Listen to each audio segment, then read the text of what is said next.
What's going on, beautiful people? It's your boy Warren Watches Wrestling back at you with another video. And today we are going to be doing a Sunday recap of the world of wrestling in WWE right now.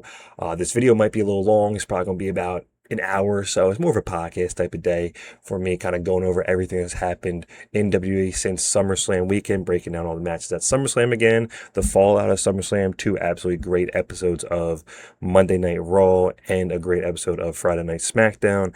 Big returns, big storyline advances.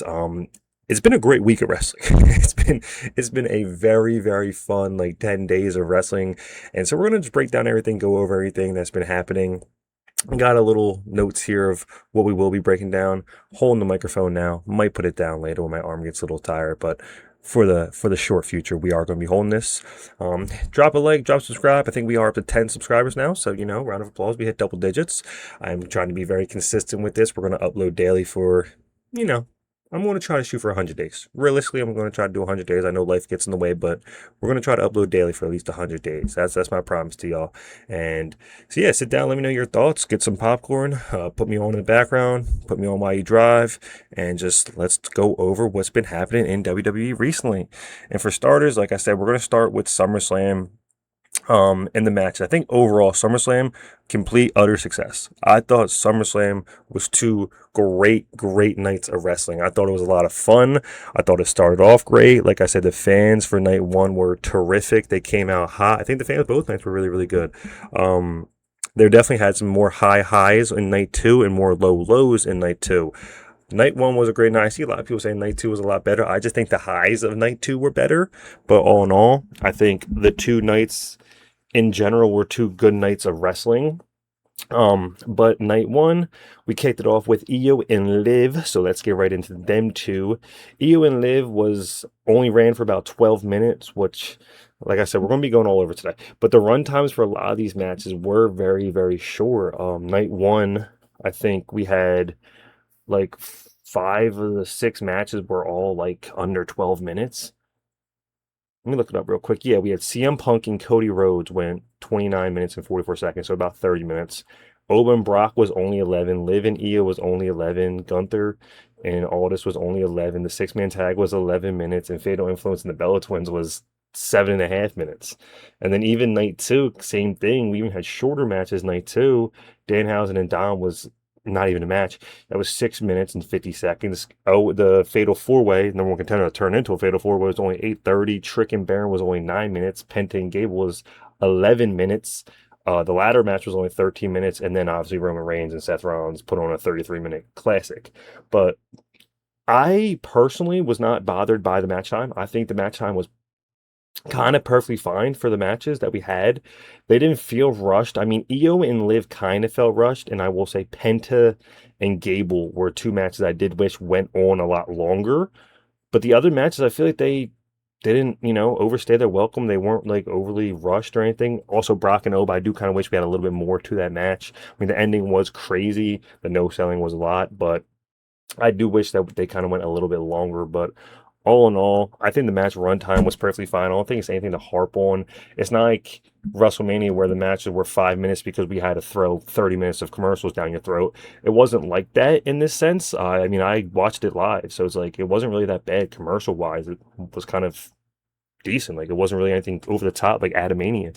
But yeah, I think the runtimes were not really too big of an issue or too big of a problem. But starting off with Io and Liv, I think this is the end of the Danhausen curse. They put on a absolutely great match. These two have great chemistry. They're both terrific in the ring. It's kind of a bittersweet match because you're like, this is what we could have been getting from a Liv Morgan title run. This is what she should be doing. She put on a great match with Io. Liv wins the match. Like I said, I don't know what that means for the Danhausen curse.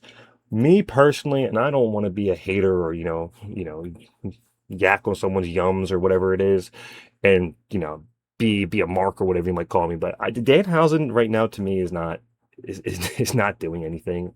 I think he's being overused because they want to push him mainstream for you. And he's just kind of being too much. His curse is so overly protected. I was surprised to see Liv win this match. I'm not upset that Liv won. I would have been cool if Io won too. But Liv Morgan did win this match, and so obviously she's set up for the future, and the future came at her really, really, really quick. But for Io moving forward, I hope that they continue to keep her on wrestling. I think she's someone that should absolutely be in Money in the Bank because she's just an absolutely terrific in-ring worker. She might step away for a little bit, come back for Money in the Bank because right now there really is nothing for her to do at the moment, especially for Monday Night Raw, which we're going to continue to talk about now because Liv Morgan comes out on Monday to cut her promo about how she's the greatest champion of all time. She's still the champion. Raquel's the champion. And then Roxanne was taking on Sol Ruca, which Sol Ruca comes out and gets jumped by the Judgment Day, as always. But I guess Roxanne didn't take a pin, so that's a plus. I hope they continue to, maybe have some more trust in Roxanne and book her a little bit better moving forward. But they jump Sol Ruca, and you're kind of thinking, who's going to make the save here? Like, who's going to come out? And we actually get Becky Lynch's music hits, which I was hyped for. I was like, oh shit, Becky Lynch is getting, is back. And we quickly realized how much we missed Becky Lynch as soon as she came back. Becky Lynch comes back to a great ovation. I guess she's coming back as a face because she came out to the ring against the Judgment Day. So if her next feud is against the Judgment Day, I'm assuming she's going to be a face because obviously the Judgment Day is more of a heel type of faction. The crowd was loving her. She cut an absolutely great promo, kind of proving once again that she is arguably the best promo cutter in the women's division at this very, very moment. It kind of showed that there's levels to this, and she showed why she's at the top of the women's division really, really quickly. She came back, cut a great promo against Liv, and Liv was like, you should be at home with your daughter. I didn't understand, that line. I get it, but, so she calls out Liv. She's like, oh, I'm not going after the IC title. I already made that the most relevant title, which is very, very true. When Becky Lynch held that IC title, she did make that the most relevant title in all women's wrestling. That was the title that was getting on all the PLEs. That was the title that was getting all the TV time, and she did make that title very, very special and put on great matches with the title, helping put over younger talent with that title. And she kind of looked at Raquel and said, I'm not going at that. I want the world title back. So she kind of called her shot at Liv Morgan, setting up that next feud.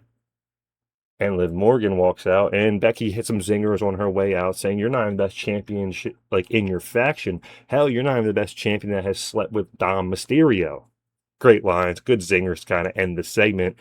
So we thought. Boom, Stephanie Valquer's music hits. And we get the return of Stephanie Valquer, who came out looking like $1,000,000 as usual. So she beats down Liv Morgan. And then we have the stare down between Becky and Stephanie. Now this kind of does make it a little confusing going forward. I don't know if they're going to run a triple threat, if we're going to run a number one contenders match. And if they do have a number one contenders match, I really, really hope they don't do the dumb thing where the, Judgment Day. This is probably what's going to happen. The Judgment Day is going to come out and jump both of them. So they're going to make it a triple threat match at most likely Money in the Bank, I'm assuming. Or it might be at that Sunday night main event that they have coming up. They could just do it there as well. But that's what I'm assuming is going to happen, is it's probably going to be a number one contendership match, and they both get jumped, and that just came to mind right now. I'm already regretting that and hope that's not the case.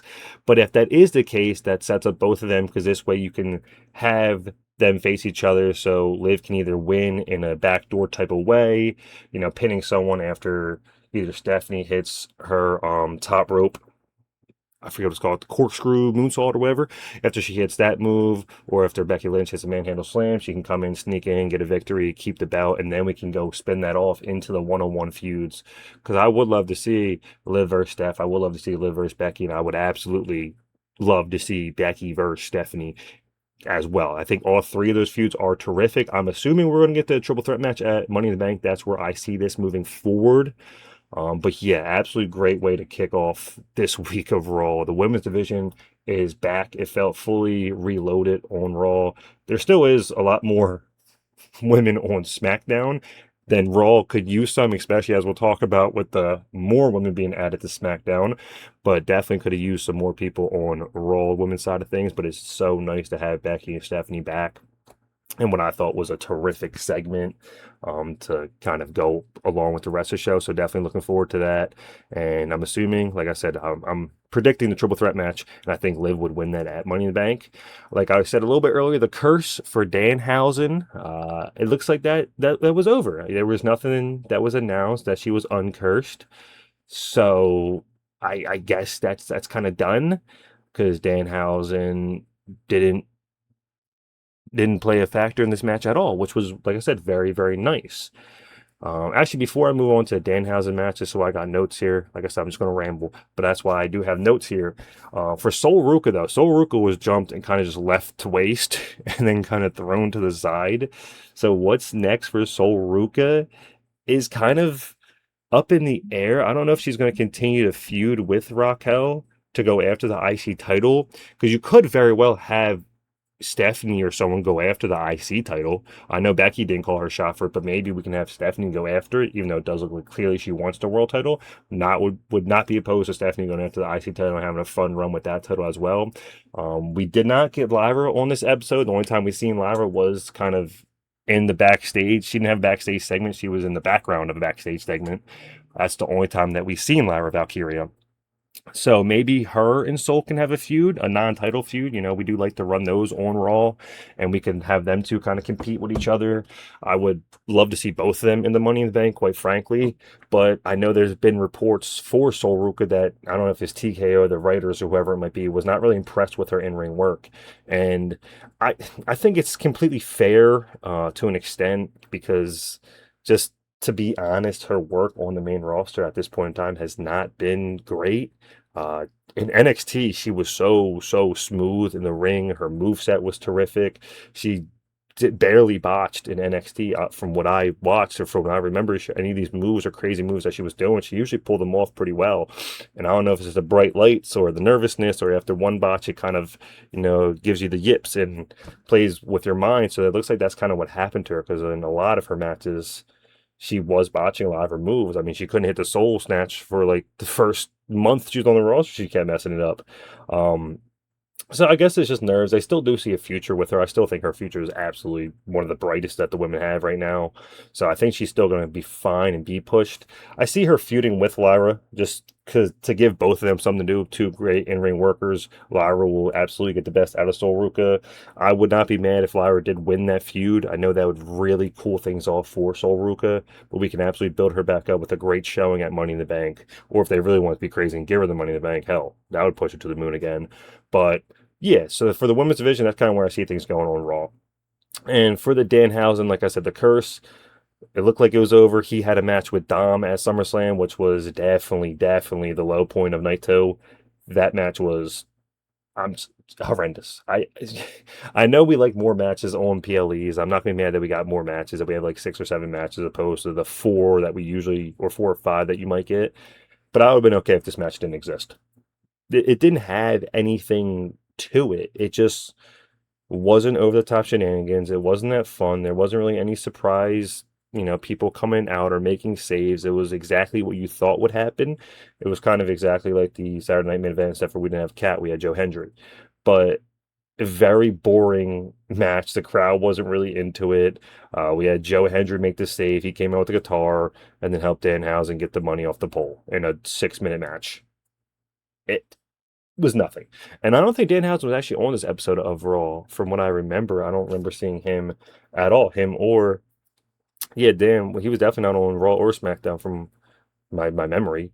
My memory's not the best, but I'm pretty sure he wasn't on there. So moving forward with Danhausen, I'm assuming we're going to go back to, I gotta stop saying I'm assuming. I could see them going back to The Miz and Kid Wilson, because they're still zombies right now and doing nothing. So I think we should continue to have Danhausen in the backstage segments, doing fun stuff backstage, not being pushed to the ring so much and taking up the women's main event scene and taking up Dominic Mysterio's kind of push that is now dead and over, because he did beat Dom, and Dom is just being booked so shitty. I understand the curse is something that they were very heavily protecting, and obviously Danhausen is someone that we're very protecting at the moment. But With Danhausen being so protected, Dom had to lose that match to him. But Dom is once again, like I said in videos before, he is still your Triple A Mega Campeon, and he can't win a match. Like he's just losing match after match, losing feud after feud. And then even if followed up on Raw, he came out and had a match with Chad Gable and Penta in a tag match with him and JD, and he's the one that ate the pin. Like we could have easily had JD eat that pin, but no, we had Dom eat that pin instead. For what's the point? I mean, I understand that we have cooled off on Dom, but I think we should start to build him back up, especially with um, Triple A Mania or whatever it's called is coming up in September. And he is most likely going to be main eventing against El Grande Americano. He's like one of the faces of Triple A, one of their biggest stars. I think at this point in time, we should just keep Dom off the main roster. And I don't say that because I don't want him there. I just say let Undertaker book him. Let Undertaker take full control of that. Let him build Dom up to be another star again at the meantime while he's in AAA. And don't let him come back to the main roster until at least after, or have any matches on the main roster unless he's actually going to win, which at this point doesn't look like they want him to win any matches. Have him just stay in AAA, be a star there until at least after Triple Mania. So we can build up his stock at least a little bit. I know he's very much expected to lose that title to El Grande Americano, but right now he's just being booked so bad. He was someone that, they looked like they were ready to push. They had him beat John Cena, they had him beat AJ Styles in a feud, and all these things that he was doing, and now he's once again back to being a lower mid-card guy, a guy that's more of a comedy act that goes out there and loses matches to put people over. And that's not where he should be. He should be getting booked better, especially with this Triple Mania coming up. So I would say keep him off Raw unless we're going to just let him actually be booked correctly, but keep him off Raw or SmackDown. Let him go be a star in AAA. And yeah, don't let the main roster have control of anything AAA. We've seen what they did with El Grande versus El Grande. That was one of the best, biggest feuds, one of the most cinematic feuds I've ever seen. And I can't sit here and say I watched all the episodes of AAA, but I was watching them when that feud was going on. I tuned in to watch that feud. And then watching that match, we seen how it was booked on the main roster. If you watch that match after watching the main roster, you would have been confused.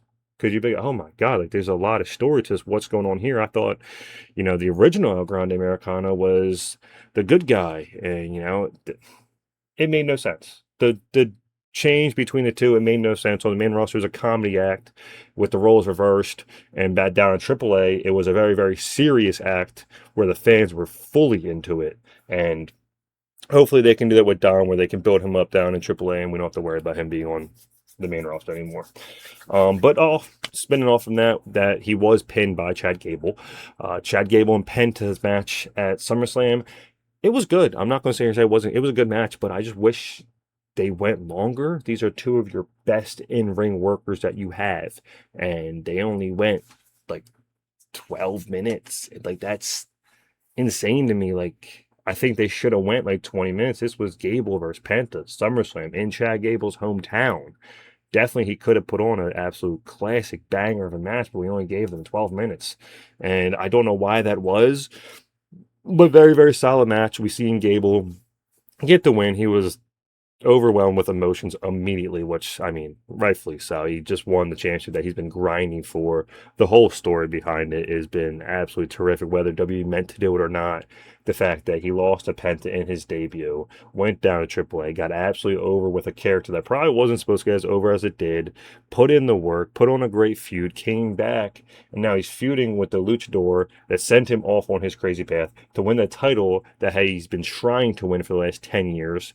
And he's in his hometown and gets to win the championship. It's everything kind of fits so perfectly. The book came to an end and shout out WWE.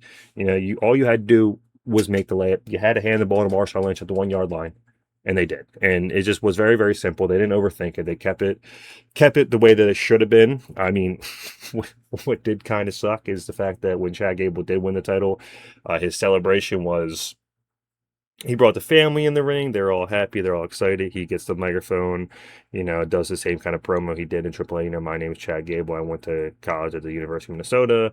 And, I'm like anything is possible type of emotional promo that he did cut. And then behind him is a A&W or Mug. It's the Mug root beer mascot is behind him, and he's the dog of the night. So we smashes root beers together and chugs the root beers. It was just silly. It was this wholesome moment that we just ruined with an ad that we had to throw in there to get Chad Gable. Hey, here's your dog of the night. It was just really stupid. But anyway, on Raw, Gable comes out. He's cutting a promo. He's in his gear, so clearly we know like he's about to have a match. And when he was cutting his promo and Penta came out in gear, I was like, oh shit, are we actually going to run this back? I thought we were going to run this match back. But no, Penta came out, gave him his respect, his flowers, said, you deserve this moment. You did work for this moment. You earned this. And obviously the Judgment Day come out, cut him off. They cut like a little promo against him saying he doesn't deserve it. Dom's like, I'm still the best luchador in the world. And then that sets up the tag match. Now, the interesting part with this tag match was Penta is giving off heel tendencies to me. Now, am I overthinking this? Am I just thinking too much about this? I don't know. But the fact that Penta has came out in his all black gear the last at SummerSlam, and this week he came out in all black and silver instead of his usual like red, white, and black. So he's came out in all black and silver gear. And then in the match, there was a part where they're back and forth, and he grabs the title on the outside and smacks Dom with the title. So he cheated to win, which is unlike Penta. And the Penta that we have seen move like recently, he's not the type of character that would have done that. So the fact he did use the title to hit Dom with it to kind of turn him into this maybe semi-heel. So we might be getting a heel Penta moving forward, which I think would be terrific. I have seen some of his work when he's been a heel outside WA, and it's been absolutely terrific in great matches. It's would be a risky decision just because of how over Penta is with the crowd. You see any arena whenever he's there, people have the mask on, people have the shirts on. The crowd absolutely loves Penta, and I mean rightfully so. Penta is just cool as shit and a great worker, very much has a connection with the crowd. So turning him heel would be something different, but it would be absolutely a risky move, but it would be fun to see. And it does make sense because right now, if you turn Penta heel, it will give him the ability to feud with Gable, or he could feud with maybe Roman, as he might be facing Roman for a title on, is it September or August 14th? But they have a number one contender matched up for Roman. So he might very well win that versus brother. Maybe that will be the heel turn, and then he has to verse Roman. So I'm assuming they're going to wait to do the turn until after that because he's going to be in Mexico City. He's going to be the most over one there. I'm sure we're going to have a couple false finishes in that match, and it's going to be terrific seeing Roman and Penta go at each other on that episode of Raw. But I thought this segment was okay. Like I said, the only interesting part about it was the possibility of a Penta heel turn. For Gable moving forward, if Penta turns heel, I mean, that's his feud. That is his feud, and they're going to put on classics if we have a heel versus babyface in that scenario.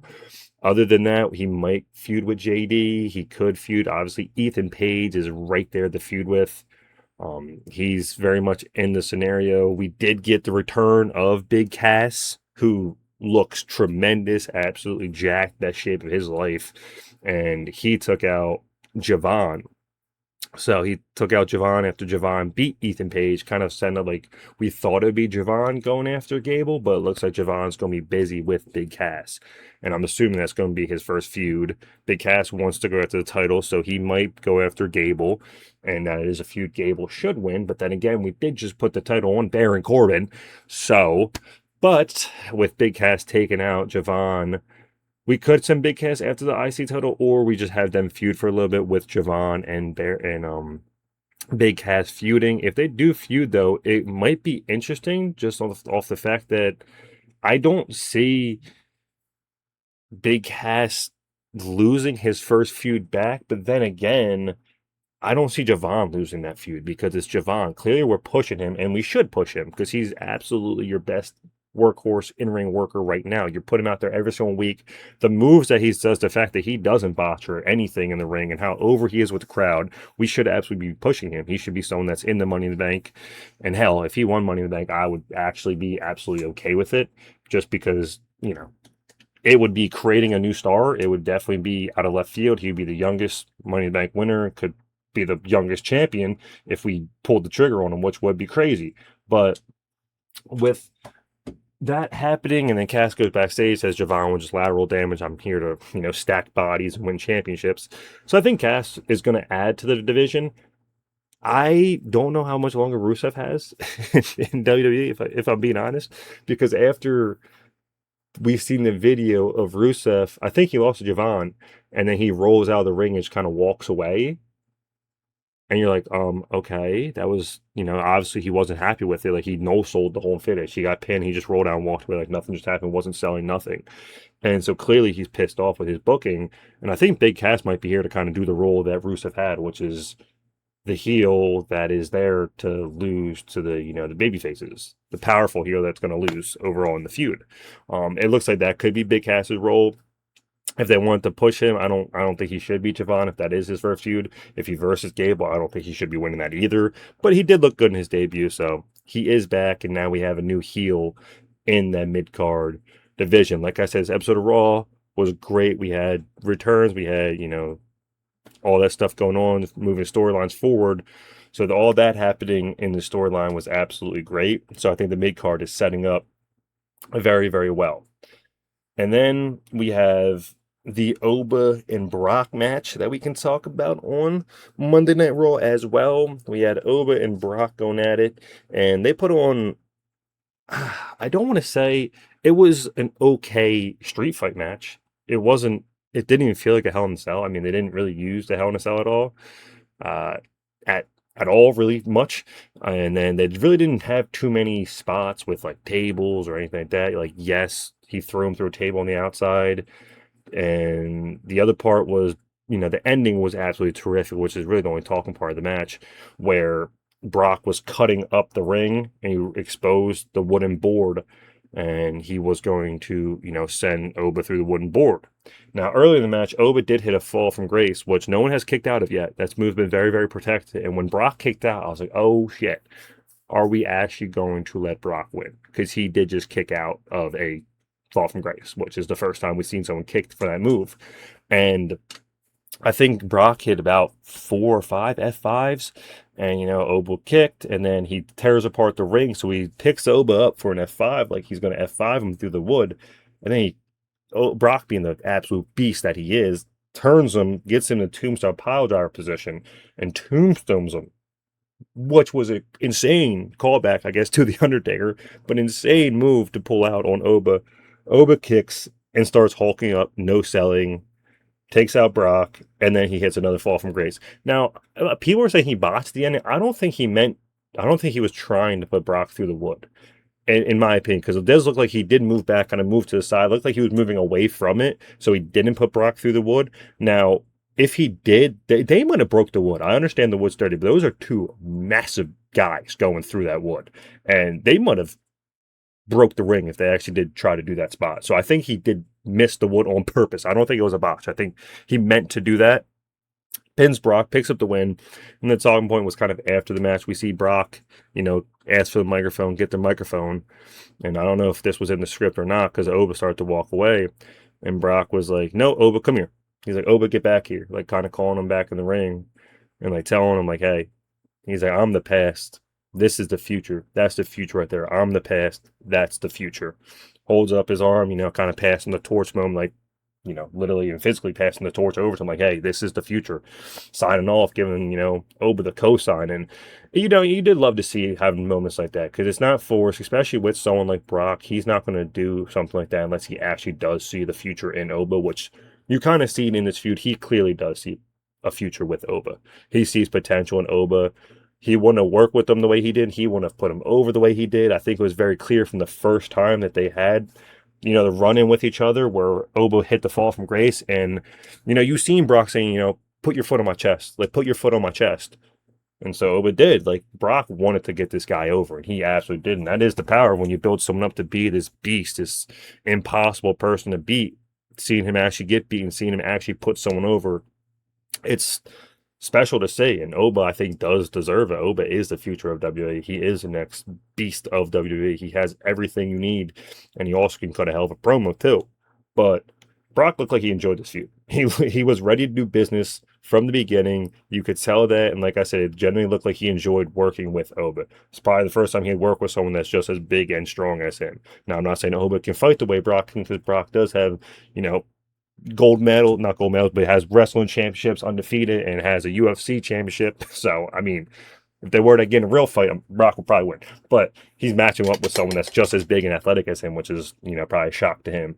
And Oba is absolutely looked like $1 million in this feud. I am still on the bridge that they probably should just ran WrestleMania and put him over there and not had him lose to Brock. But I guess it was a way to get his first loss out the way, so we don't have to worry about who's going to be the first one to beat him, because that's already happened. And then on Raw, we did see Brock kind of officially announce his retirement. They played the package for him, a very, very nice video package. And on the Pat McAfee show, he did announce, like, yep, I'm done. Like, I'm retiring. Like, that was it for me. And a Brock way didn't come out, didn't, pre-announce or anything. He just said, I'm done. Like, I'm fully done. Like, I'm retired from WWE. I'm officially retired now, which the last time we thought he retired, he never announced it. He kind of just did took his boots and gloves off and left in the ring, which we all thought was his retirement, which I thought was honestly a better, more surprising, more Brock of a moment. But so Brock is officially retired. So shout out to Brock on a great career. I personally have never been a Brock Lesnar fan, but I mean, his body of work speaks for itself. But Oba clearly is being pushed to the moon moving forward. And Oba comes out to kind of cut a promo saying, he's leading, what's the word he used? A new guard into this new era. I don't think he said a new era, but he's pretty much saying he's leading the young guys. This is a new era of wrestling. He's leading the new guard. The new people are coming in. They're taking over. Like, now is their time. The old guard's getting kicked out because the new guys are coming in. Type of promo that he did cut. He goes, if anyone has a problem with that, come do something about it. And I thought someone's music was going to hit, but no, Oba, coming out in his white robe, kind of looked like a priest, but he's walking out, and we kept the camera on. So I'm like, all right, who's coming out? And then the Vision music hits. I'm like, oh, okay. Not the Vision's music, but Braun Breaker's music hits.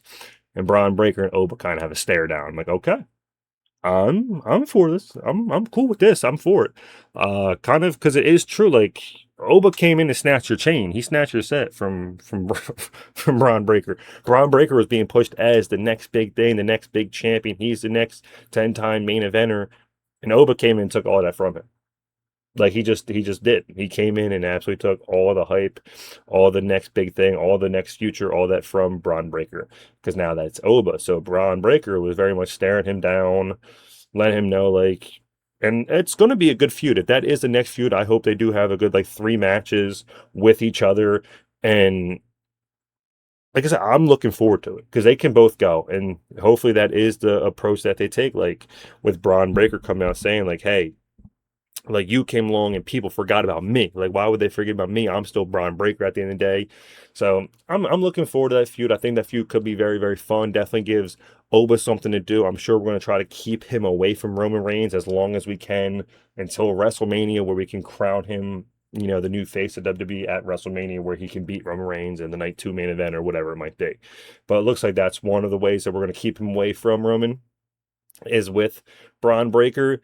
Now, Braun Breaker did come out with Maxine and Austin Theory, and them just being in the shot ruined the shot. It's like, just take them out. They should not be here with him. He should not be a part of anything the Vision is doing right now. He should be on his own. He should not be a part of that. I don't even know if they're a group anymore because they're just a tag team. Logan Paul wasn't even there. But he goes out. He has a match with Joe Hendry. And, well, if you want to really call it a match, that's, it was a 30 or 2-minute squash, but we see they have a little quick match with each other, and he's more or less staring at the ramp the whole time. Like, he's staring at the ramp, waiting for, like, Oba. He wants to go get Oba. He wants to go attack Oba. And Joe Hendry just gets the very bare minimum of offense. It walks into the ring, gets a spear, and then 1, 2, 3, and then he continues to stare down, Oba. He wants to go back in the backstage and find Oba. And then Tozawa comes out and attacks Austin Theory and kind of sends Austin Theory out of the ring. I don't know. I mean, if they want to do a feud with Austin Theory and Alpha Academy, sure. Whatever, they can do that. But Braun should not be a part of that. Braun should be doing his own thing. He should not be feuding with Alpha Academy, because he should be at that, not the same level as Oba, but close to that level. Like, he should be in the same ballpark as Oba. Right now, he's not in the same ballpark. He's not in the same league as Oba at all. So there's levels, and he's way behind him right now. And I just think that he should not be that far behind him as he is. So definitely, if they do want to run the Alpha Academy versus Vision again, sure. have that be them feud, have Austin Theory eat the pin, have Braun finally break up with the Vision, spear the absolute hell out of Austin Theory, leave them alone. This could also turn him face again, and then let the Alpha Academy win the titles, because we really don't care about the tag titles anyway at this point in time. And then Austin Theory and Maxine Dupree can go run off, do their own thing with each other. They can feud with Alpha Academy, and then they can go do whatever else they want to do, because right now the Vision is not the Vision. It's done. It's forced. Break them up. But hopefully we can have Braun do his own thing after losing the title and then go feud with Oba. And then, I mean, we can get into the bloodline vortex of things, which is a lot to talk about. But with the bloodline, they had the bloodline versus LA Knight, Royce Keys, and Solo. No, not. What did I just say? LA Knight, Royce Keys, and Solo Sikoa. Yeah, taking on the bloodline of Fatu with the Usos and Jacob Fatu. And it was a fun match, a fun, second. It was a second show or a second match of the night one. It was a fun way for the show to kind of start, get the crowd into. The crowd was very into it. This feud was built perfectly. Like I said, this was a match that should not had as much hype as it did, but it absolutely did have the hype into it. I was looking forward to this match, which I did not think I would be, but it was a fun match. I think the promos and everything that they've been doing has been absolutely terrific up to this point. And we did have, LA Knight actually pick up the win by pinning Jey Uso, which was a nice surprise, honestly. So with LA Knight pinning Jey Uso, we kind of assumed that would set up LA Knight and Roman. And then we had Fatu and Royce Keys. Man, Royce Keys looked great in this match. He had some really, really cool spots. He had a spot where Fatu was trying to hit the running hip attack. He picks him up and kind of dumps him over the stanchion as they both are falling there. Did that perfectly. He also had like a middle rope, turn body slam off the middle rope to Jimmy Uso, I believe it was. Really cool moments. Solo Sikoa, as usual, one of my favorites, stole the show. In the ring, Jey Uso was doing his move, and Solo, blocked it. Then he started doing Jey Uso punches, hit like one of the Jey Uso moves, knocks him down, and then says, let's run it back. And then he just starts yeeting. And I mean, the crowd is going crazy for Solo. And we were all anticipating this big Solo heel turn to happen eventually. So after they did pick up the win, when Solo was kind of hanging out there all joyous, all happy, I was like, okay. And they kept the camera running. I said, okay, is this about to happen now? But no, Solo stayed face. And he wasn't on Raw or SmackDown this last week, which was kind of disappointing because, I love to see Solo, but both shows were very, very packed and very stacked. So I guess it wasn't really time to fit him in, especially if they don't have anything planned for him right now, which they might not, because unless it's going back to Bloodline, I'm not sure what the next move is for Solo, unless it's, going after a U.S. title or going after maybe the WWE title, but that scene right now is very busy and very crowded, so I don't think that's the case. But yeah, Solo wasn't on this week, but hopefully he comes back next week in a backstage segment or something, setting up for the future for him, because right now I don't know where he goes if it's not the Bloodline, because your mid-card is kind of full. Not full, but it's busy right now with Corbin and Mello, and then your main event scene is absolutely packed, so I don't know if he definitely can't go there unless you have him come to Raw and start messing with the Usos again, trying to break them up.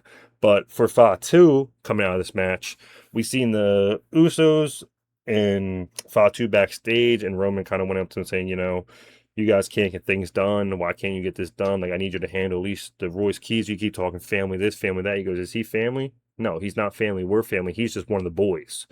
So they set up a match. Royce Keys goes to talk to Fatu, and Fatu kind of tells him, no, we're going to have a street fight tonight. Oh, okay. So they have a street fight, and it was a solid match. Once again, Royce Keys looked great. I think Royce Keys was terrific in the match. A couple good spots. Very clean match between the two, and Royce Keys got murdered. He got murdered.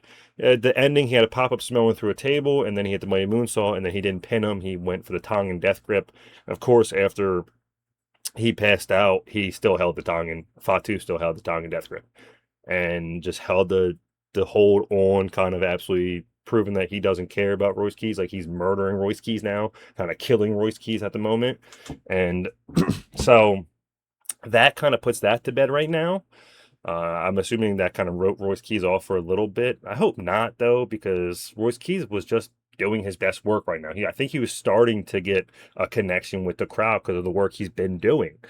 But He got killed. No one came out to make the save. And then after Fatu kills him, Roman comes out, acknowledges it, like, salutes to Roman.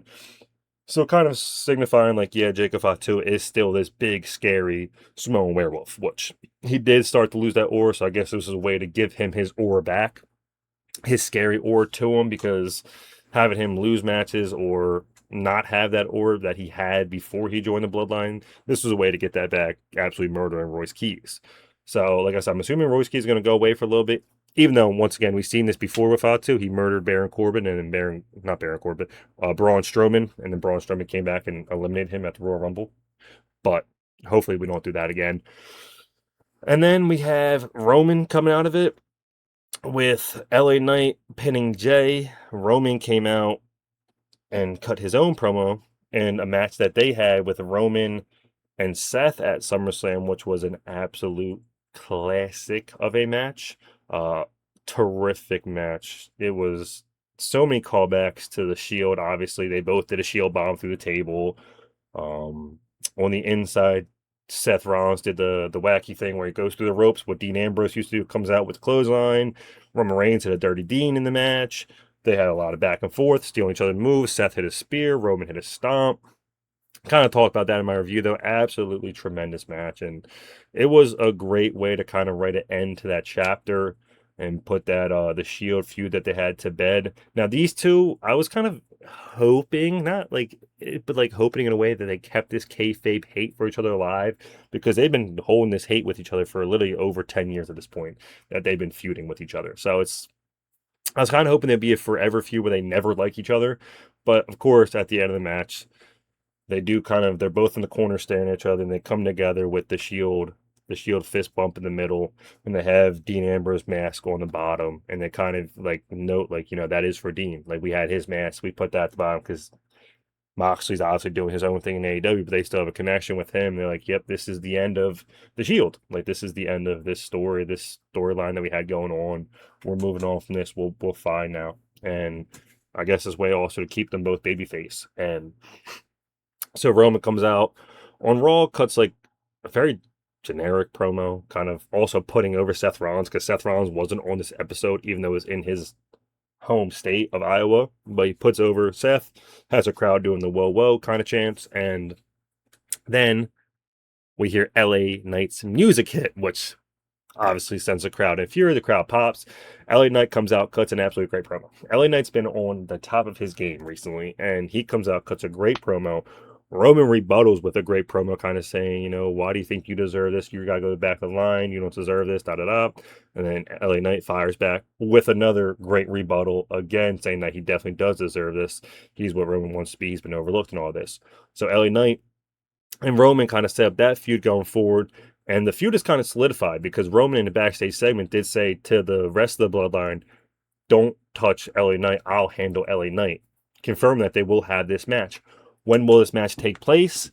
I don't know. And I'm kind of worried that it's going to take place at Money in the Bank, which is a shame because I think we want to see LA Knight win Money in the Bank. But, I mean, I am assuming that's what they're going to do with that feud, is we're going to hold off until Money in the Bank, because that's a way to keep LA Knight, especially if you want a babyface to win the Money in the Bank. If you have LA Knight in there, he's going to be the one everyone wants to win that Money in the Bank briefcase. It sucks for LA Knight fans because, spoiler, he's not beating Roman. I think, once again, it's, right guy, wrong time. We're building up Roman to be this unstoppable champion so he can get the throne by Oba Femi. Sadly, that's just a move, and looks like that is the path. It's very clearly written. That's what they're doing right now. He's beating everybody clean without the interference from the Bloodline, because he's beating all the guys that he beat with the interference from the Bloodline. Now he doesn't need their help. It's a whole story that they've been telling. And I think they're going to continue to tell that story with him beating LA Knight. If they do run it at a Sunday night main event, that'd be great. That'd be terrific. But this being their first promo battle with each other back and forth, I thought it was absolutely terrific. Looking forward to another one, hopefully next week with these two. LA Knight, like I said, has been absolutely killing it in the game right now. And I don't think they should keep him off at all. I think they need to continue to keep him, pushing him on TV as much as they can. Now, the show did end with Roman Reigns walking backstage, and it was like you thought the show was over, but then Rey Mysterio was sitting there. and he shakes Roman's hand, and he kind of says to Roman like, "Hey, I'm the GM of AAA." Roman says, "I do now." Like, did you not already know this, Roman? Like, but it's something minor, some nitpicking. But he's like, "I do now," and then he's like, "Can I talk to you about something?" He goes, "Yeah," and then that's kind of how the show ends. So that definitely had people like wondering, what is this setting up? Like, are we gonna get Roman at Triple A, like Triple Mania? Are we getting Roman taking on someone else? Are they gonna jump Dom maybe? What's the plan here? Now, it was announced on Twitter, I believe, that they're having a World Heavyweight Championship #1 contendership tournament. And this tournament, I think it's kind of simple who's going to win this. It should just be Penta, as I alluded to earlier. But we have Penta taking on Laredo Kid. We have Psycho Clown taking on La Parka. We have Dragon Lee taking on Dr. Wagner Jr., and then we have Ray Phoenix taking on El Fiscal. And I'm not gonna lie, really, I'm not too familiar with El Fiscal, but the rest of them I do know. But it's set up in a way that we will get Penta taking on Ray Phoenix in the finals, which will be a lot of fun if that is the case. All these matches are going to absolutely cook. I'm not sure when they're having the matches, if that's been announced yet. I don't think it's been announced. I know that they will have the match. Roman will probably be taking on, like I said, most likely Penta. It's the September 14th show in Mexico City, because they're coming to Mexico City for it. But yes, they do have the matches actually do it now. So Penta's taking on Laredo Kid on August 10th. So he'll be doing that tomorrow's episode. Psycho Clown will be taking on La Parka Saturday on an episode of AAA August 15th. Dragon Lee will be taking on Adele Dr. Wagner Jr. August 17th next week. And then Phoenix and Fiscal will be competing on the 17th as well.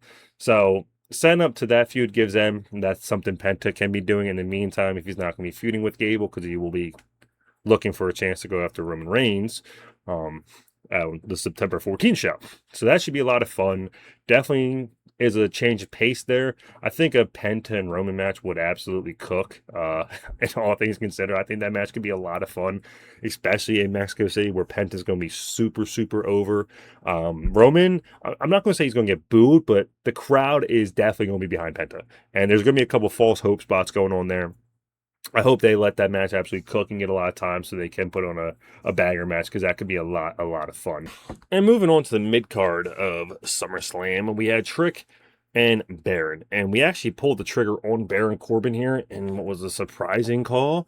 And the only reason I assume that we're doing this is Trick is going to, I thought was going to be pushed to like the main event scene, pushing him for, Tricky in the Bank. But then we had him lose again to Baron on an episode of SmackDown and followed up. I don't know what the point was. Same type of match, same type of finish. We just ran it back to back. So after he lost to Baron at SummerSlam, we ran it back on an episode of SmackDown. Same finish where he grabs the title and smacks him in the face with it.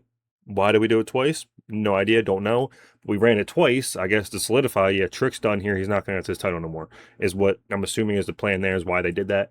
So Trick, I do see getting pushed. He did have a backstage segment with CM Punk a couple weeks ago, but I don't think he's going to be taking the title off Punk, but he definitely is I think, favorite to win the Money in the Bank. I think he has to be the favorite to win that match. I'm not saying who I want to win, but I think he is absolutely the favorite at this point, because he randomly lost the U.S. title, which is something that we didn't see him losing.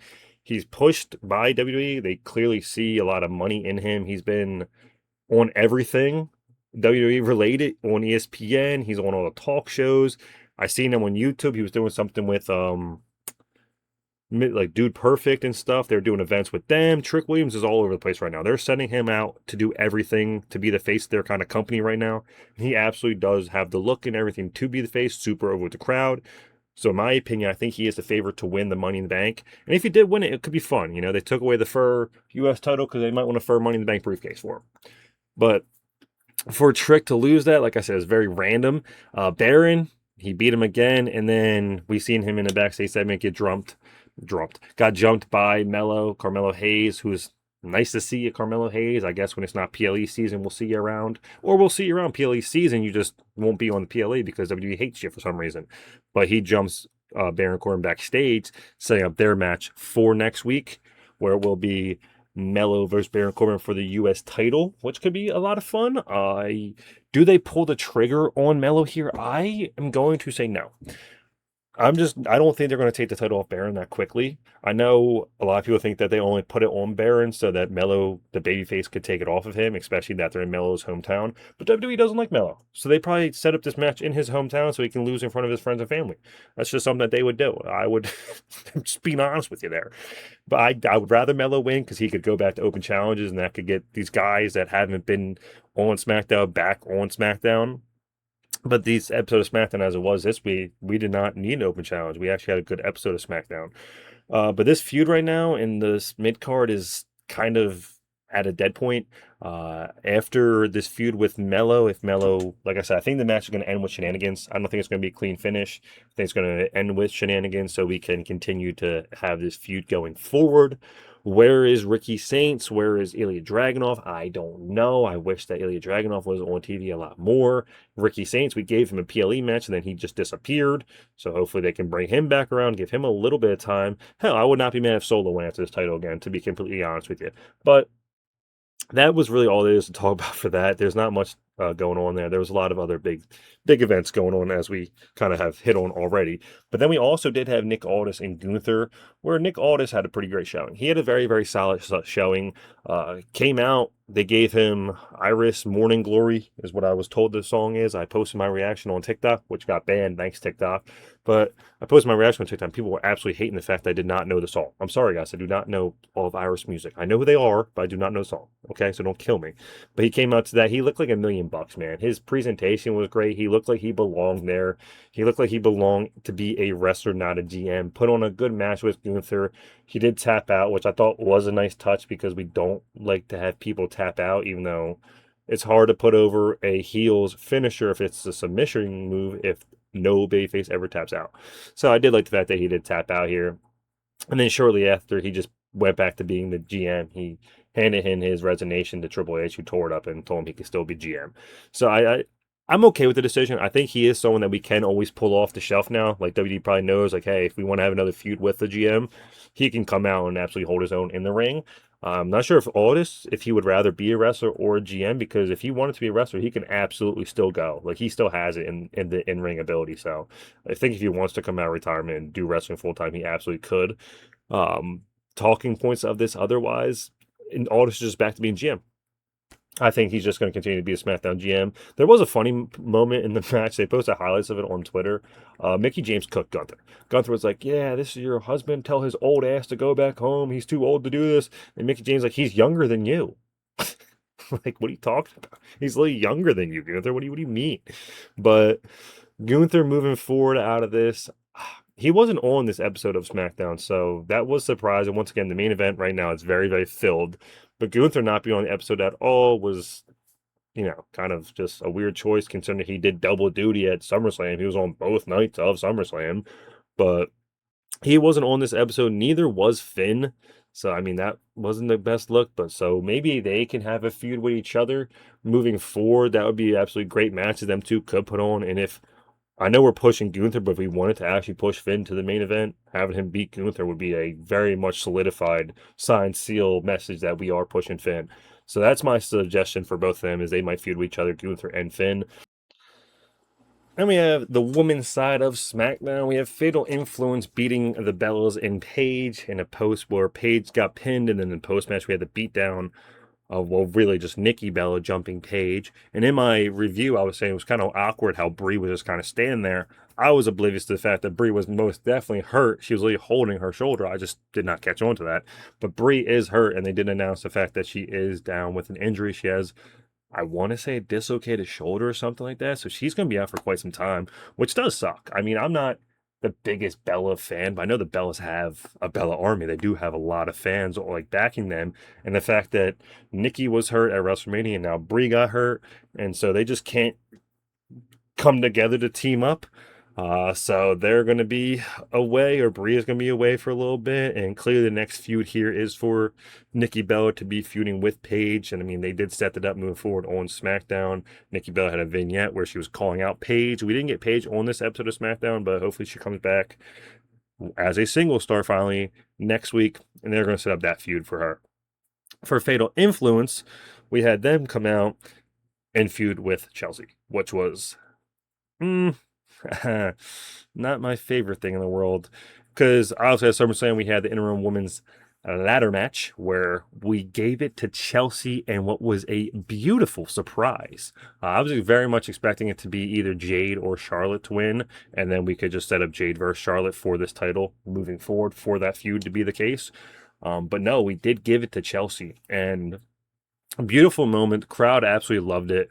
Chelsea came out for her celebration. She obviously did push Tiffany off the ladder at some point, so they had to set that up. And I do very much see Tiffany turning heel because when Chelsea called her out, she was going to say, like, I want to talk to you about something.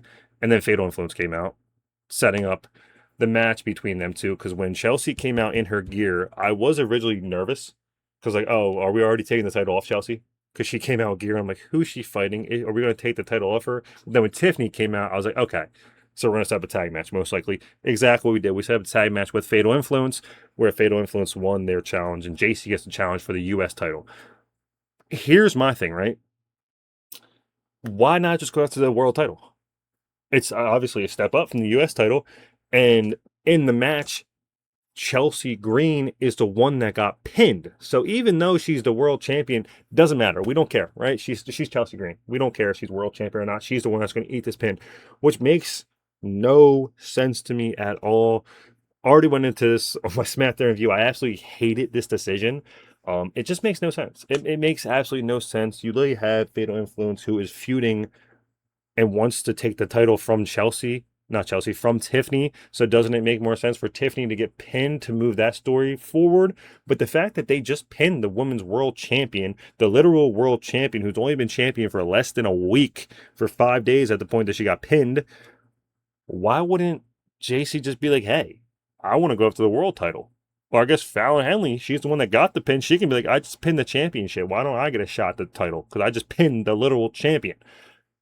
Would that not make more sense for her to call out Chelsea now? Because that's who she just pinned. It would make more sense for her to go after the world title. Why settle for the U.S. title? But anyway, I'm not going to harp on that forever. It just makes no sense to me why Chelsea's getting pinned. I understand her character, and that's what she does. She's usually the pin eater. But if she's going to be your world champion, you have to book her like a champion. At least protect her in pinfall losses, especially if you're in a tag match. Don't have her lose. It's very, very simple here. Or at least give her someone on the outside, even if it's Matt Cardona, can run around and be her little, valet cheating, helping her win. I don't care. Do something that can actually help her win matches. Because if she's going to be a world champion, book her like a goddamn world champion. But obviously, this sets up, we're going to have a great mid-card championship show on SmackDown next week. But this sets up the match with JC Jane taking on Tiffany Stratton for the U.S. title. And this is one that I do see JC winning. I think JC is going to win this title because it makes sense for Chelsea to try to come out and help, and then actually end up costing Tiffany the title. So this can set up their feud with each other, and then we have Fatal Influence draped in gold, give JC the title, have her be the U.S. championship. If JC does lose this, then I do hope that they put her in the Money in the Bank match because I think Money in the Bank fits her to a T. Have a heel faction. She's like a slimy little greasy heel that will do anything to cheat to win. So I think it fits her perfectly, especially run around with Fatal Influence. It makes sense. But yeah, I think JC's going to probably take the title from Tiffany, send up that feud, even though after the match, once again, we have Chelsea who got pinned. Now she gets jumped by the Irresistible Forces. I thought it was going to be Lash Legend going after her, but it was Nia Jax. I don't know. We have Nia Jax back. She's the one that picked up the title, held it up. So I'm assuming we're going to run Nia Jax versus Chelsea Green. Will be her first feud for her to have. Because that's a feud that I think she can win. I hope she can win. They do love to put the title on Nia Jax, but I think this is a feud that Chelsea should absolutely be winning, and just to help her get at least one title defense under her belt, hopefully. And then maybe in the title defense there, after she beats Nia Jax with the help or something from Tiffany, then Tiffany can turn heel after this feud is over. Because I do see that being the case, especially if Tiffany does lose her U.S. title. Maybe she will still fake be friends with Chelsea, help Chelsea beat Nia, and then turn on her after the match. And then they can set up that feud going forward. Because I don't see them giving this title to Nia. It just makes no sense why they would do that. It would, like, if she was going against Lash, I think that she would actually be in real trouble. Like, she might actually lose this title this week. But That's not who she's facing. So she's going to be taking on Nia most likely. And then I think Fatal Influence is going to win. And then it was time. Like I said, this was a great. That was the only down point of SmackDown, and it wasn't really even down point. Like I said, I'm a Fatal Influence fan. I really just made my rankings. They're my number one favorite, like women's superstar, even though they're faction. But I love Fatal Influence. I want them to get pushed, but they should not be pinning your world champion. Anyway, moving on to the main event of SmackDown. Now, I was surprised to see this match actually main event, especially with Kevin Owens, Punk, Orton, Rhodes all on the show.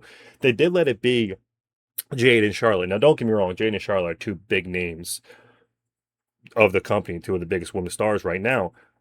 The match itself was it was not a great watch. These two, I don't know if it's the chemistry, I don't know what it was. Jade looked, and I'm someone that's been saying Jade has been looking good in the ring. She looked awful, just point blank terrible. She was botching moves. She was not selling. Charlotte, I think it's the fact she's just so long when she is waiting to do a move or not have good chemistry. It just looks even more awkward with these two. It was a lot of bad moments of this match. And obviously, we had the Baddies interfere. We had the return of Bliss and Lily. So with Lily coming back, I don't know if we're going to get that little heel tendency from Bliss, but then we did have the debut of Tatum Paxley, which is what this match, in my opinion, is all about. I love Tatum Paxley. I think she is absolutely terrific. I did make the video of my favorite women's wrestler. She was on there in NXT. I think she was the most main roster ready woman in NXT, probably the most main roster ready man or woman in NXT for the last couple years. She's been main roster ready for quite some time now. She's absolutely terrific, great character worker, great on the microphone, great in the ring. I think she'll fit like a glove on SmackDown, especially right next to Bliss. I think she's going to fit in perfectly. And I'm glad the fact that they did let her debut, and they let her debut in the main event of the SmackDown after SummerSlam, which clearly is important because I'm going to say SmackDown after SummerSlam because it's like the Raw after Mania. No, the SmackDown and Raw after SummerSlam were a lot better than the Raw and SmackDown after Mania, so I'm calling it SmackDown after SummerSlam. But the fact that they let her be in the main event segment, the show closed with her in the ring, standing tall, with her hand held up with Charlotte and Bliss, I think speaks volumes that the WWE might actually see something in Tatum Paxley, which I am very, very glad about. I was predicting her to go to Raw and maybe team up with Lyra, because that does make sense, especially with Lyra not really doing anything at the moment. And I think Raw as a show needs Tatum more. Like, Raw needs some women. They could have used Tatum. They could have used a lot of other women to help Blake Monroe, which we'll talk about in a little bit.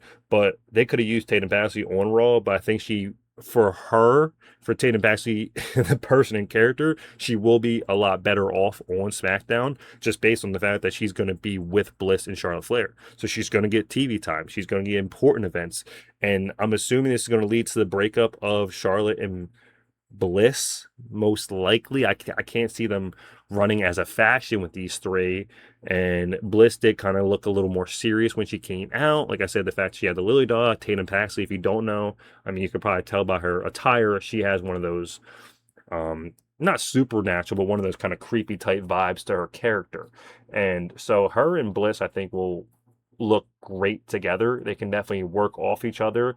This could lead to Bliss turning on Charlotte, keeping Charlotte babyface because she's naturally over right now, which is hard, like crazy to say because Charlotte is never naturally over with the crowd, but she is right now. So the fact she's naturally over with the crowd, and you had Paxley lay there with you that you can run around with, and then we can kind of see them build this in a way. They could really do this feud well if they build it in a way where Bliss can be the heel now and take Paxley with her. Still keep Paxley as like a face that's kind of being forced to learn from Bliss. So Bliss can treat her kind of like, her little work dog or little sidekick that she can just send off to do whatever she doesn't want to do type of deal. And eventually bullying her to the point where Tatum, like I said, is a great character worker. So if they can bully Tatum to the point where the crowd just wants to get behind Tatum, keeping Tatum as a face, and then have her first real deep feud be with Bliss against Paxley, which would be a terrific feud for both of them, and they could absolutely push Tatum off of that feud into either the main event or mid-card scene. And if that is the way that they run this feud, I think that's what they should do, and I think I just booked it for you guys perfectly, by the way, so don't be afraid to take my advice. But if that is what they do, I would be looking forward to that, because Paxley is someone that I do want to see stick around, get a lot of TV time, and be pushed. Now, for Jade and the baddies, where do they move going forward is the question at hand here.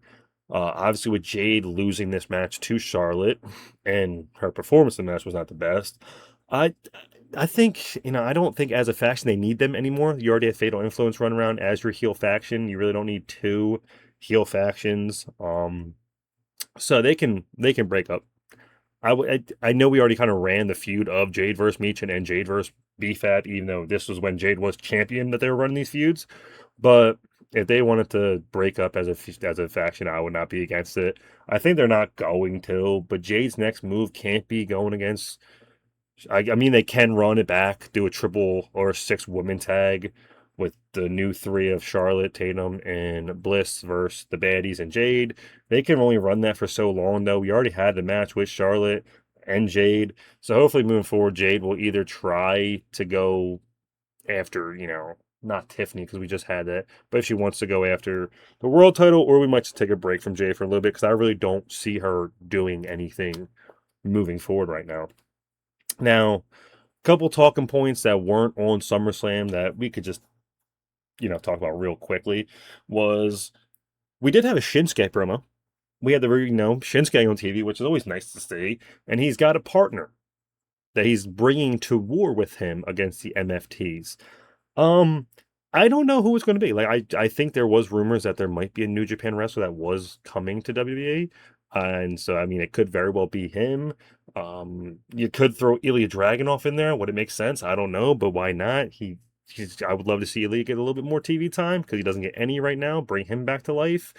I don't think it's gonna be Naraka, I hope I'm saying that right, Naraka, the one from NXT that was just feuding with Tony D'Angelo. I don't know if they're ready to call him up yet, because also they would probably put him on Raw because they like to keep couples together, and he's like married to Io Sky, who's on Raw.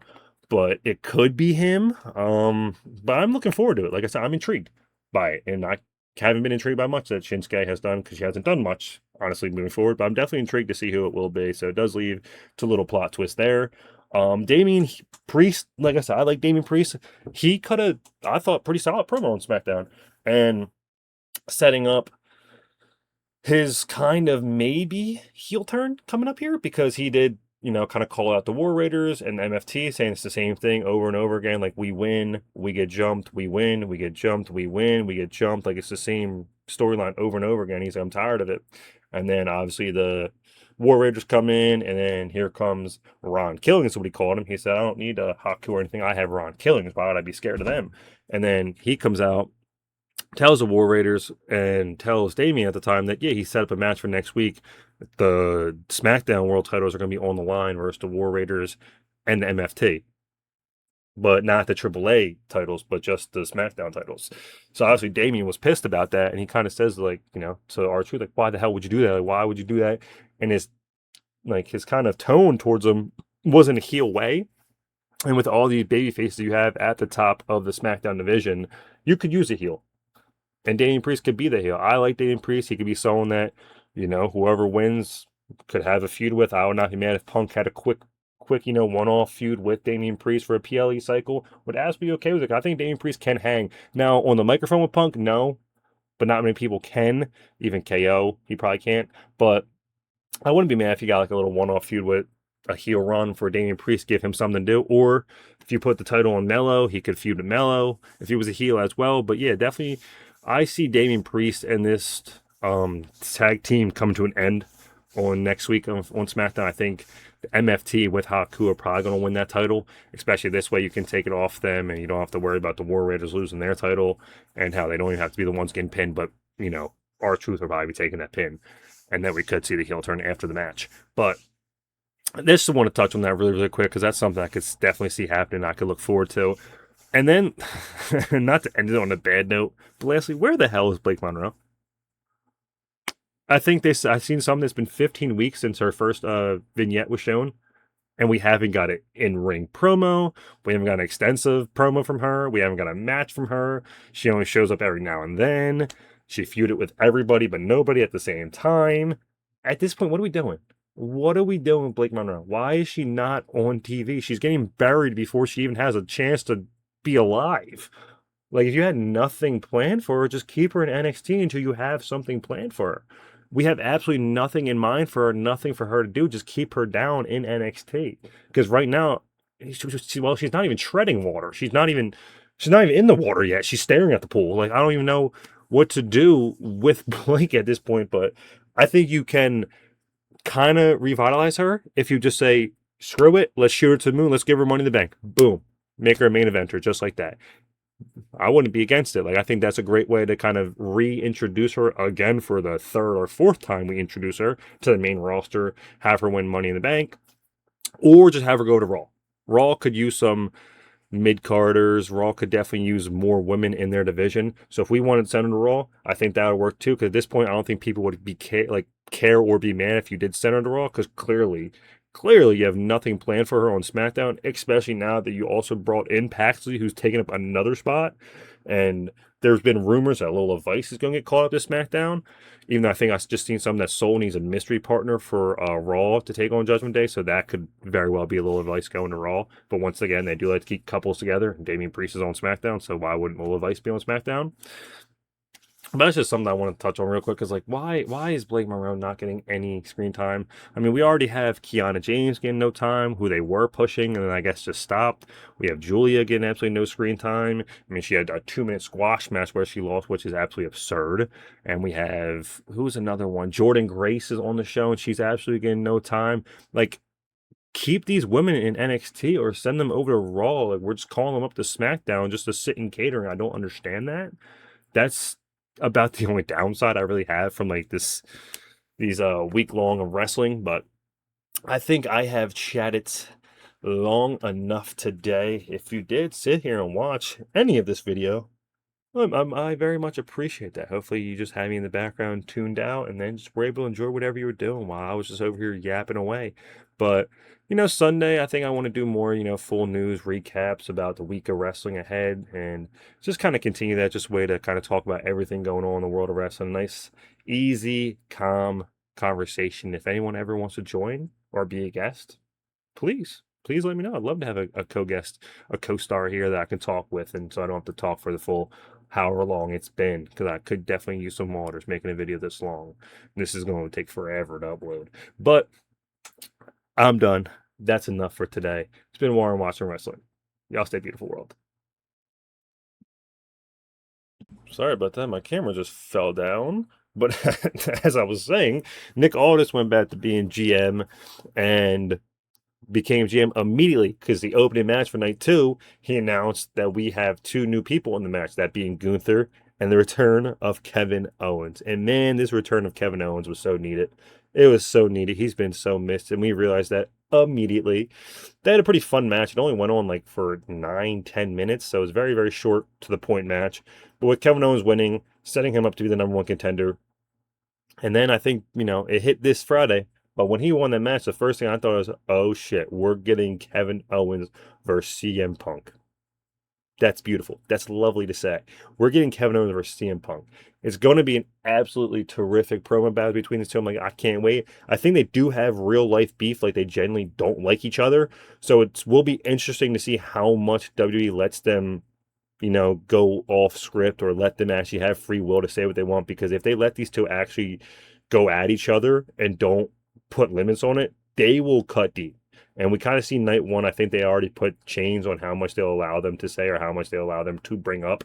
But to start off the episode of SmackDown, we had Cody out there, who, I guess we'll round things out. Cody and Punk had that SummerSlam match, which was great. We had the return of Randy Orton, but we'll get to that in a little bit.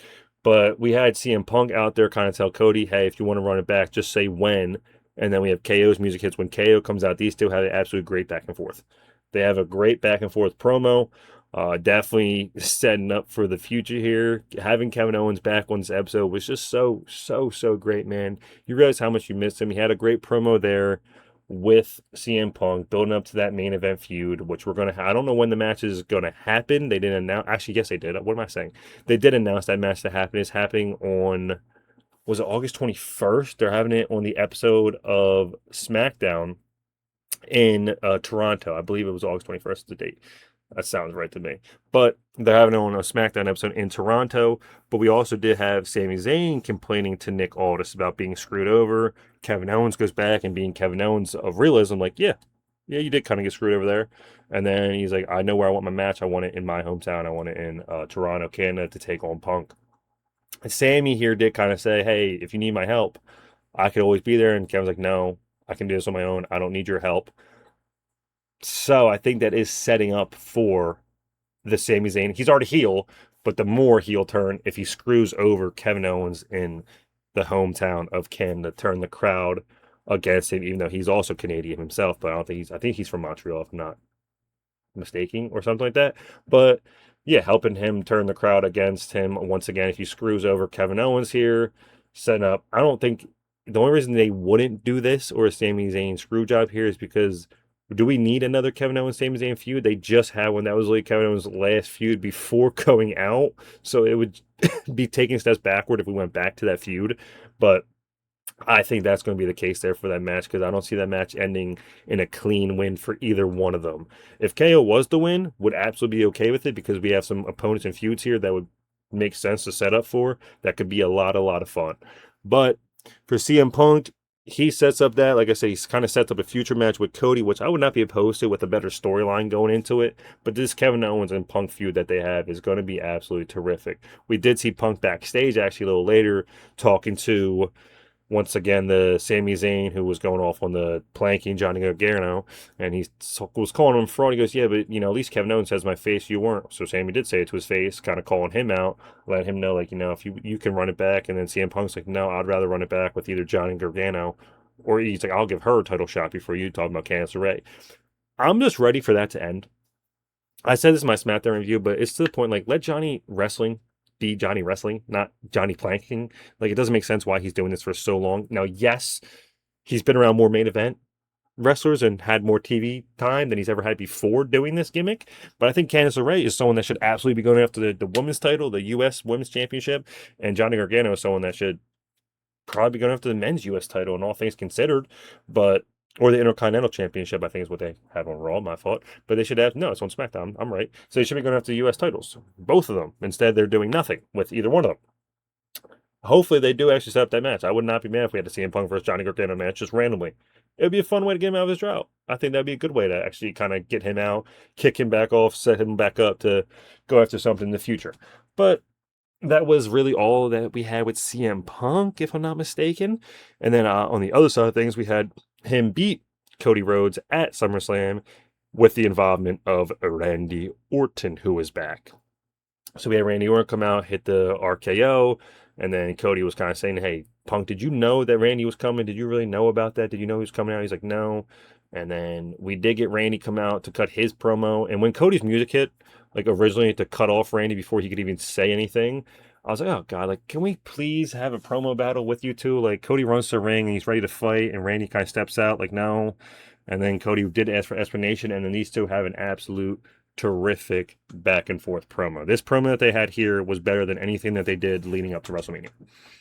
It was, like I said, it was one of those bittersweet moments once again because this promo was so good. It showed you everything that we could have did or could have had if it wasn't for TKO being like, "No, we need celebrities in this." No, we don't. This was better than anything that they did in WrestleMania. So them setting up for this feud, and then Randy Lee said to Cody, he like told me, he goes, "As long as I'm breathing, you will not win another championship." So I do think this is a way to keep Cody out of the title picture or keep him away from the title for at least a little bit. Like, I think people are kind of having that Cody fatigue now where they're tired of seeing him and all of his feuds only be about, "Hey, I want to fight you because you have a title," or "I'm going to fight you because I have a title." Like, that's literally all he's been doing. So giving him a little bit of something to do, a storyline to have that's not around a title is a nice change of pace. It was a little confusing for Randy to be like, "Yeah, like, I want to get number, is it 14 or 15 or whatever, number 15." He's like, "I want to win number 14 or number 15." He's like, "And I'm going to win that title." And Cody Lee says, he goes, "What are you talking about? Like, if you wanted to win that, why would you take it away from me? Like, why wouldn't you want to fight me for it?" And then Cody did have a good part of his promo where he said, he goes, "Look at me, Randy." He's like, "I'm not champion anymore. I don't have to be the good guy," which I thought was terrific. This was A great back and forth. Like I said, if you haven't watched it, you should absolutely watch it. A terrific back and forth between these two.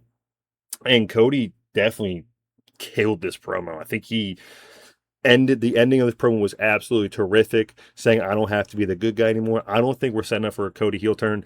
WWE does not have the balls to do that right now. He's just too over. He's too much of a white meat babyface, and he's too over with the crowd for them to actually turn him heel.